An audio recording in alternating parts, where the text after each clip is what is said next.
दोस्तों, मैं मोहम्मद नईम शेख तुम्हें बताना चाहता हूँ, जब से हरियाणा का विधानसभा के इलेक्शन की डेट डिक्लेयर हुई है उस वक्त से एक हलचल सी हो गई है। और हाल फिलहाल में जो ये रेसलर चैंपियन है विनेश फोगाट और बजरंग पुनिया, जिन्होंने कांग्रेस में शमूलियत इख्तियार की,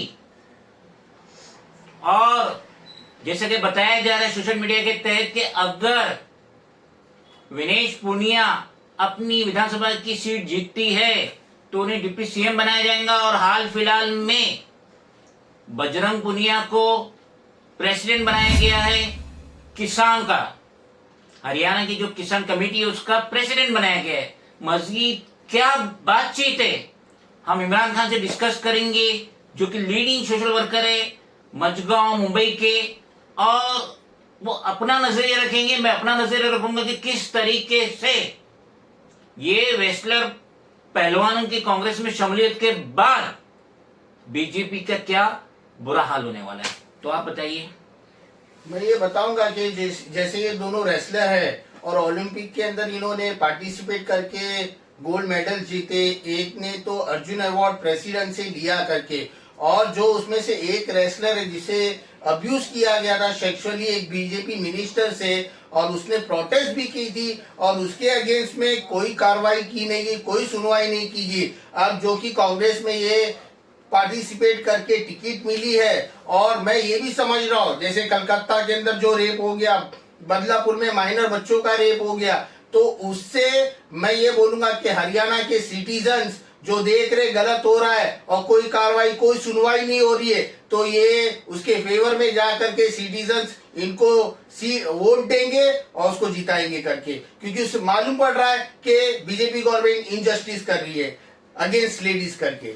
महज 3 हफ्ता बाकी है इलेक्शन को और अभी तक बीजेपी, जो कि ना सिर्फ देश की बल्कि दुनिया की सबसे बड़ी और सबसे धनी पॉलिटिकल पार्टी है, उन्होंने वहां अभी तक प्रचार भी चालू नहीं किया।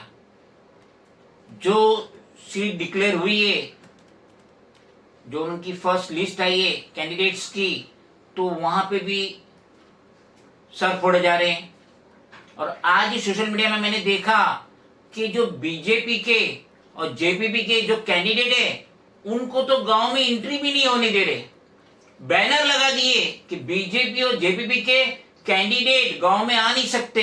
और ये बजरंग पुनिया के साथ जो इतना बुरा हुआ था, इतने दिन उन्होंने प्रोटेस्ट किए न्यू दिल्ली में सांसद पार्लियामेंट से चंद कदमों पे, और मोदी ने वहां कुछ भी इंटरफेयर नहीं किया, कोई भी इनको प्रोटेक्शन नहीं दिया। तो आज पूरा मौका मिला है, विनेश पुनिया को पूरा मौका मिला है, और पूरी हरियाणा की सहानुभूति उसके साथ है, और साथ ही उसे सपोर्ट मिला है, बजरंग पुनिया का सपोर्ट मिला है। तो यकीनन यकीनन यकीनन अगर आम आदमी पार्टी बीच में अड़ंगा नहीं डालती है, जैसा कि वो कह रही है अरविंद केजरीवाल जेल में, लेकिन उनकी पार्टी कह रही है कि हम 90 के 90 सीट पे इंडिपेंडेंट इलेक्शन लड़ेंगे, इंडिविजुअल इलेक्शन लड़ेंगे, तो उससे थोड़ा कांग्रेस को नुकसान हो सकता है। अगर आम आदमी पार्टी और कांग्रेस जिस तरीके से इंडिया की शक्ल में पूरे हिंदुस्तान में इलेक्शन लड़े थे लोकसभा का, अगर यहाँ पे भी इनकी अगर हो जाती है, सीट शेयरिंग हो जाती है,